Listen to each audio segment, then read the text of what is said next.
Welcome to Penny for Your Shots, conversations and cocktails with brilliant women. I'm your host, Penny Fitzgerald, and I believe the best stories are the ones shared over a glass of wine or a cocktail. Each week, I sit down with women who've said yes to building something meaningful, often after years of putting everyone else first. We talk business, big dreams, and the mess in between. And of course, a few favorite drinks. So grab a glass, get comfy, and let's pour ourselves into Penny for Your Shots. Hello, friends. Today's episode is going to be a little different. Instead of chatting with one of my amazing guests, I'm sharing something that feels both personal and powerful.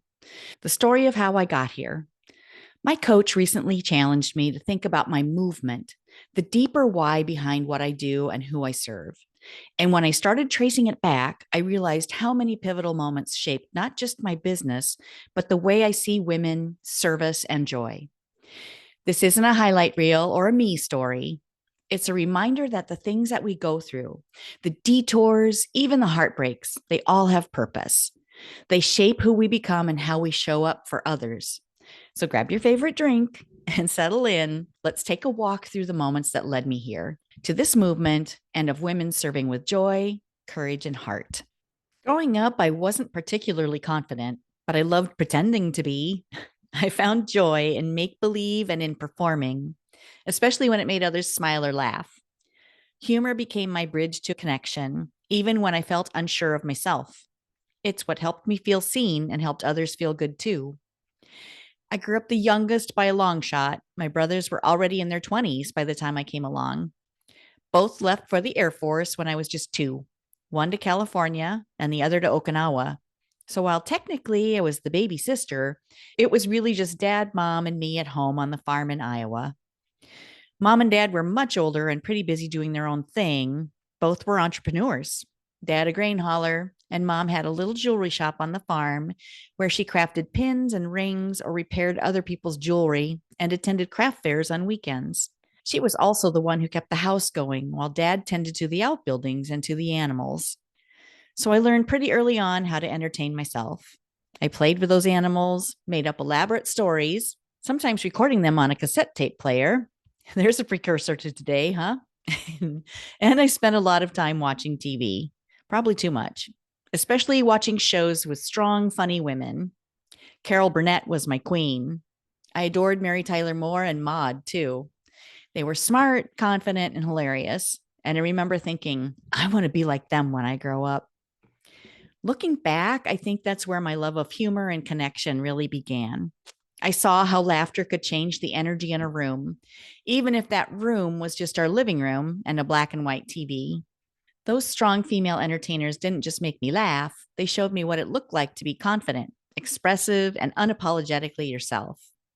That energy carried with me into high school, where it felt natural to make people laugh or to lift them up through performance.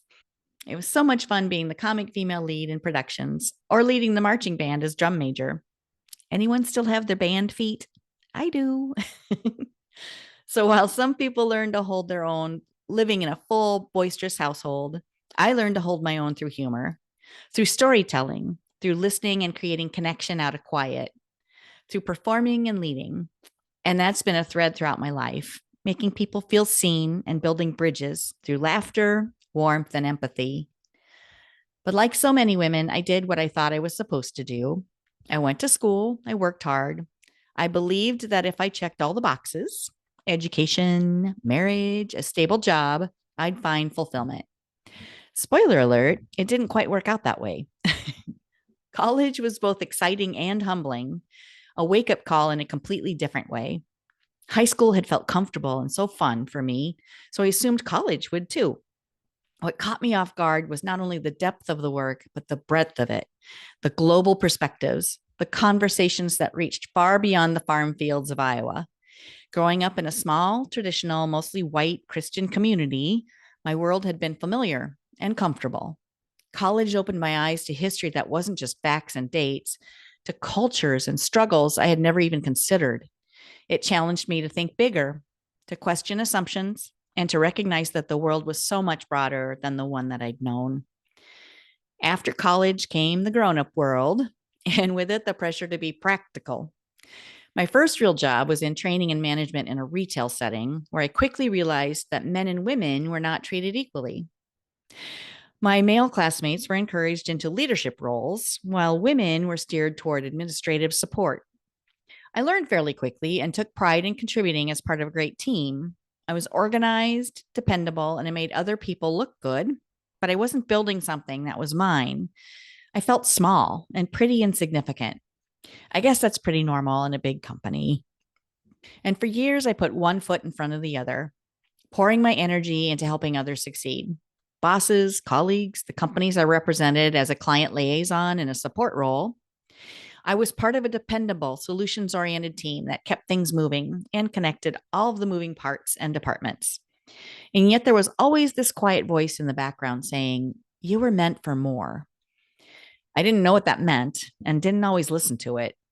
In fact, I pushed it down for a very long time. Then one day, sitting in a yearly sales goals meeting with our VP of sales, everything changed. She was handing out our goals for the next year, and none of them were realistic, but they were being forced down to her from our leadership team. I felt my heart start to race, and I quietly took my pulse. It was over 130 beats per minute, just sitting there in a meeting. My body was telling me the truth before my brain would admit it. I needed to make a change, and fast. That whisper became a shout. I picked up the book, What Color is Your Parachute? Anyone remember that? And started journaling and exploring what might come next. I began looking for something that sounded fun, the wine industry. And that's when Traveling Vineyard popped up. Thanks to a nudge from my dear friend Jennifer, who's still one of my closest friends and travel buddies to this day, and one of my wine campers and Sipper Club members now. I also began to realize how much I had learned from the people around me, the mentors, the coworkers, and friends who modeled leadership, collaboration, and resilience. Those shared experiences taught me just as much as the work itself. And I started to see that every role I'd held was preparing me for something bigger, that everything I'd learned, all those years of organizing, observing, and lifting others up, it was preparing me for something bigger. I just didn't know what it was yet. When I found Traveling Vineyard, it was like the universe was saying, "Here you go. This is what you've been looking for." It was the perfect combination of connection, leadership, fun, and, well, wine. I loved that it wasn't about sitting behind a desk or pushing papers. It was about people, creating moments of joy around a shared table. It gave me permission to show up as me again, to be creative, to laugh, to build community. What started as a side gig quickly became something more meaningful, not just financially, but personally. I discovered the part of myself that thrived on helping others feel confident and capable, the part that believed in the power of women supporting women. As my business grew, I climbed the ranks, I led a top performing team, and built friendships that felt more like family. I watched women discover their confidence, their voices, and their strength. And that's when it clicked for me. This wasn't just about wine tastings, it was about transformation.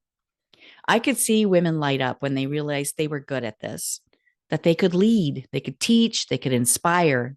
I loved every bit of it until one day I didn't, because somewhere along the way, the culture started to shift. For a while, that masculine hustle and grind way of doing things that actually worked. The mindset of just work harder, talk to more people, figure it out, you'll get your piece of the pie. But over time, it began to feel off. Leadership often said that a rising tide lifts all boats, and they talked about wanting to lift and support everyone equally. It sounded great in theory, but what actually played out rewarded those who grabbed their piece of the pie and left behind those who were genuinely trying to serve the whole community. There was talk of an even playing field, yet actions often reflected favoritism and inconsistency. And here's the thing: women have a pretty good BS meter, and this kind of culture just doesn't fly. That hustle and grind mindset leads to burnout and never works long term. It feels icky because it centers on the salesperson instead of the people you serve. It doesn't come from a place of abundance, and it certainly doesn't move you toward your soul's purpose. That bro marketing and piece of the pie attitude might drive short term results, but it doesn't sustain connection, doesn't sustain joy or heart. The joy began to fade, replaced with corporate pressure and metrics that felt misaligned with what had made the experience so special in the first place. When the fun disappears and the focus turns to control instead of connection, you start to lose the heart of why you began. And once I realized that, I couldn't unsee it. I knew I had to pivot again, not away from serving women, but toward a way of doing it that aligned with my values and heart. What's interesting is that I didn't start my podcast with the intention of leaving Traveling Vineyard. If anything, I thought the podcast would help rebuild my business there. I believed that sharing women's stories and conversations about courage and connection might spark new energy in my team and attract more like minded people. And honestly, it probably would have, but it would have taken longer to become what it is today. For that, I'm actually grateful that Traveling Vineyard ended when it did. It gave me the space and clarity to step into something new, something that was already waiting for me. When leadership at Traveling Vineyard made the sudden decision to close the business, my career there ended in an instant. I didn't choose to step away, the choice was made for me. But instead of letting that be the end, I saw it as my cue to pivot. I took action, and that action brought clarity. What had started as a podcast meant to rebuild my business became something entirely different. It became a platform, a place where women could share their stories, be seen, and be reminded that their voices mattered. It also became the mirror I didn't know I needed. Every conversation I had, every guest I interviewed reflected my piece of my own journey back to purpose. These women were chasing dreams, facing fears, and rediscovering who they were beyond titles, expectations, and shoulds. I realized I wasn't alone in feeling that tug for more. As those conversations unfolded, I began to see a pattern. Women were craving authenticity, not another formula for success. They wanted connection over competition, purpose over pressure, and impact over income. Around that same time, I also realized how much joy I found in creating fun, shared experiences, girlfriend time that revolved around wine, cocktails, and connection. That's how my Sipper Club was born. My first offer built around those same principles of community and joy. And another favorite from my Traveling Vineyard days, our yearly convention we called Wine Camp. That inspired something new too. Robin and I dreamed up our own version of that connection and creativity, an immersive retreat for women to laugh, sip, and recharge together in wine country. Robin has since moved on to her own fitness and wellness retreats, but I'm carrying that vision forward, expanding Wine Camp into something even more intentional and joy filled. And that's when the idea for serving superstars began to take shape. I wanted to create a space where women could build businesses that felt good, not forced, a space that celebrated their gifts, honored their values, and gave them tools to serve without losing themselves in the process. The work wasn't about teaching tactics, it was about transforming mindsets, about reminding women that service is powerful and that it's okay to grow at the pace of peace. Leaving Traveling Vineyard wasn't an ending, it was an evolution.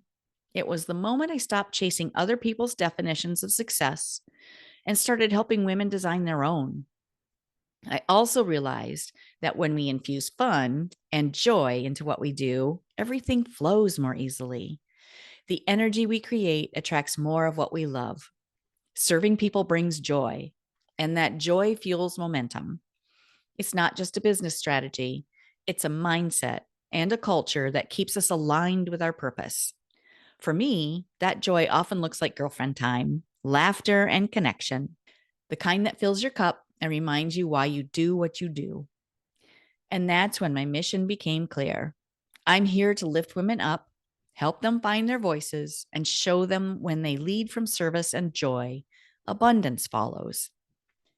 Somewhere along this journey, I realized that what I was building wasn't just a business, it was a movement grounded in service, joy, and authentic connection.